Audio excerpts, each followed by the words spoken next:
Saudaraku, juara bertahan Liga Arab Saudi Al-Ittihad dikabarkan berusaha merekrut ex-pelatih Karim Benzema.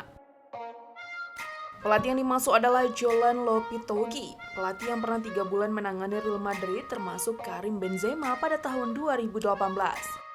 Al-Ittihad mengincar Jolan setelah memecat Nuno Espirito Santo beberapa hari lalu. Selain gagal mengangkat performa Al-Ittihad di lintas kompetisi musim ini, Nuno Espirito Santo pun dikabarkan tidak harmonis dengan Karim Benzema. Kehadiran Jolan diharapkan menjadi solusi kedua permasalahan tersebut.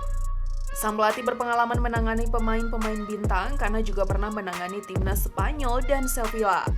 Jolan membawa timnas Spanyol ke Piala Dunia 2018 tapi dipecat karena menandatangani kontrak dengan Real Madrid menjelang fase grup turnamen sepak bola sejagat itu.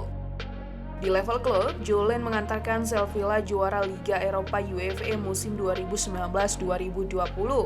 Namun, Al-Ittihad bukanlah peminat tunggal untuk jasa pelatih yang membawa timnas U19 dan U21 Spanyol juara Eropa U19 dan U21. Laman Get Pulpa News Spain mencatat Jolan mendiminati Villarreal atau Spanyol dan Manchester United di Liga Inggris.